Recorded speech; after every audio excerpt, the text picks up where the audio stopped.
Hello, I'm Todd Phillips, the editor of Canadian Auto Dealer. We're here today with David Frum. David is a staffer at The Atlantic and a respected analyst in the U.S., regularly featured on U.S. television, and is going to be coming back again to the CADA Summit. So, David, thanks for joining us. That's your pleasure. Well, dealers are always happy when you come north of the border and share your insights in terms of what's happening down south. You're going to be joined on a panel with Andrew Coyne as well, offering perspectives on both sides of the border. So let's start sort of on the economy. Dealers are business owners. What are you seeing out there? What are the signs of what they can expect, in the coming months, from the consumer perspective? Well, we're dealing with something really weird in the American economy, really strange.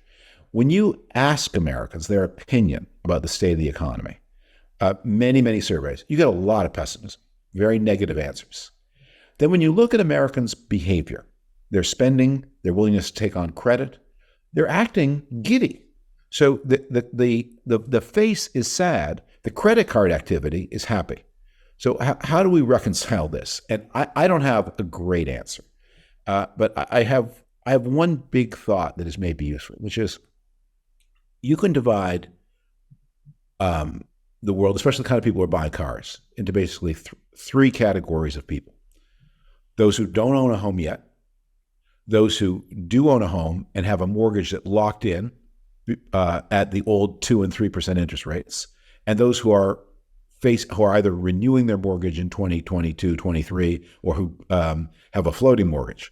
So the people who are locked in at 2 and 3%, even if they are observing trouble in the world, they are feeling good. I mean, they have a 3% mortgage in a world of 5 and 6% mortgages, rising to 7 for some of the newest mortgages. So they're feeling like I can't afford not to buy this car. Then there are the people whose mortgages, there are a lot of mortgages that are flat, that are fixed for 5 years and then adjust in year 5. And 2018 was the low point in the mortgage market. And a lot of people locked in at the super low 2018 rates with a rate that reset 5 years later, and that 5 years was 2023. Ouch. So they're mad, they're upset. And then there are the people who aren't in the home market at all, and they're dealing with rents and wondering whether they'll ever buy a house, and they're the most unhappy of the three categories. In the economy, obviously, one of the factors, and we're going to touch on this as well on the political side, is turbulence, a sense of, the world. Maybe this is dealing with some of this pessimism you're talking about, certainly economically, but where are they politically? I mean, we're looking north of the border down, and we're seeing, as we're doing this interview, there's no speaker in the House of Representatives. Trump is leading, once again, the presidential candidate in the Republican Party. Biden's at record low approval levels. So we're looking down and going, what's going to happen? Is it going to be a stable, or is it going to be kind of a rocky road in the months ahead in terms of on that front? Well, it's obviously going to be rocky because you have very different kinds of choices, and they're very bumpy. But you have in the political world the same thing. So I describe in the economic world a disjunction between what people say, which is very negative, and what they do, which is very positive. In the political world, all the polls show Biden in terrible trouble for a president in year 3 heading into a year. I mean, you ask a bunch of every question you would ask: right track, wrong track. Is the country on the right track or on the wrong track? What do you think about the president? All those numbers are bad, and so you think the party of the president should be heading for trouble. Then you look at the actual elections when we get them. So we had a big election in 2022. We've had a number of kind of special elections, individual House seats, individual initiatives, and those all show the Democrats do really well. The Democrats had a great election in 2022. They lost control of the House of Representatives, it's true, but they picked up 1 seat in the Senate. They picked up net gain of 2 governorships. And big news, there are 50 states. Most have 2 chambers. Nebraska has only 1, so there are 99 state legislatures. The party of the president gained 4, and it's unheard of in an off year for the party of the president to gain state legislatures. So Americans express economic pessimism, act economic optimism. They express discontent with the party of the president. They vote content with the party of the president. That's another paradox.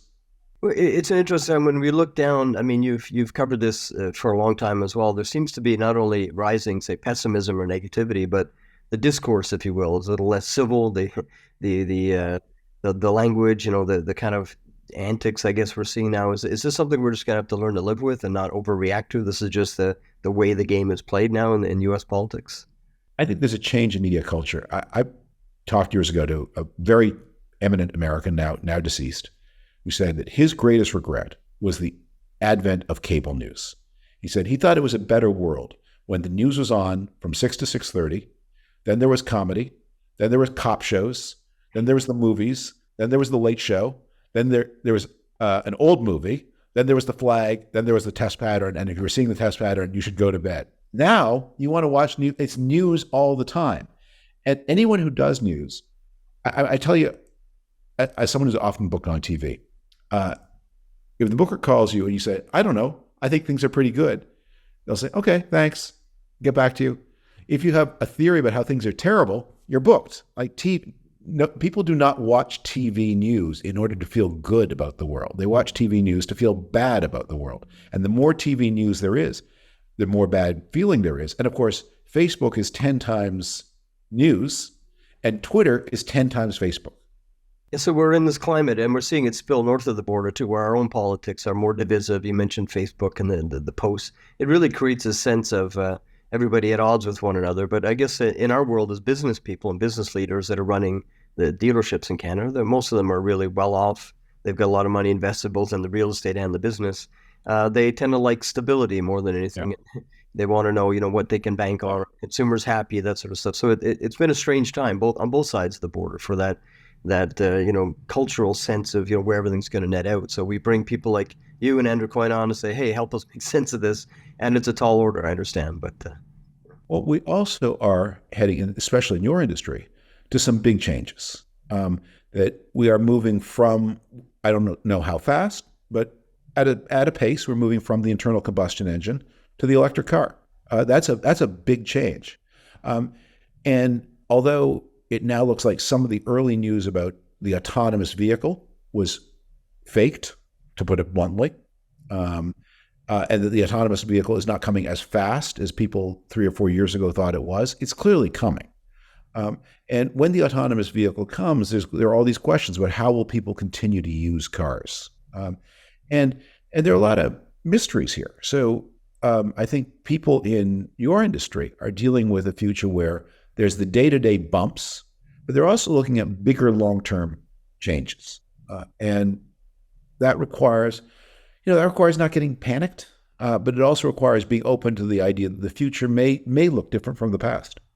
Well, I'm really looking forward to hearing you and Andrew sort of chop around some of these topics for sure at Summit. One topic I thought I'd bring back, it's one we talked about in a previous interview, is sort of the future of work really around, greater levels of automation. We're starting to see this happening with machine learning and AI tools now being, brought into the world of the dealership, mostly through their software platforms that are powering everything from decision making on credit and all kinds of other aspects. And a lot of people are sort of scratching their head. It's going to be dealt with at the summit rather as one of the topics. But I know that's something that you've been sort of raising a flag over for a while, that this higher levels of automation are going to fundamentally transform. Are we kind of underestimating the impact of some of these new technologies? I tend to believe that the impact of these technologies is going to be really positive. And the one thing I really strongly disagree with is there's this vision the machines will come along and there won't be work for people to do. And either everyone will be unemployed or we'll need to come up with some kind of universal basic income. And I think there's always going to be things people want to do. And the future can look like a very unpredictable place. So if you watch a movie from the 1930s about the future, one of the things you'll see is they just assume everything's going to be super automated. And I remember once seeing an old movie where they've got this vision of like the way the coffee of the future is going to be dispensed. And it was like a giant super automat with like big vats and robots spilling the coffee. And the idea, no. The future is that people are going to pay $8.50 to stand in line and have a specialized coffee expert froth their milk with then putting like little hearts or little camels or your initials on it. and that actually the future is we're going to use all these incredible new technologies to make coffee one by one by hand. Who would have imagined that in 1947? And we need a human being to do that. And I think we're just going to discover there are lots of things.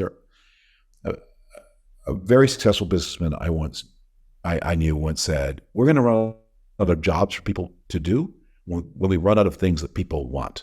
And we're never going to run out of things that people want, so we're never going to run out of jobs to do. Well, it's a great outlook, and I share your optimism about the future in the sense that these new tools always get harvested and or harnessed and mastered. People figure out how to make use of them. And anyway, I'll stop you there because I always love hearing you at the summit. I know dealers enjoy hearing perspectives, and so let's just stop it there. And hopefully we'll hear more on the day of February 14th in Toronto. Make sure to come out and hear David Frum, Andrew Coyne talk about this and many other topics. So David, thanks for joining us. I'm missing Valentine's Day with my wife to be there, so I'm good. I have to put in all my heart into this presentation because things are a little chilly, going to be a little chilly at home. Okay, well, we appreciate that sacrifice. Thanks for joining us today, David. Bye-bye.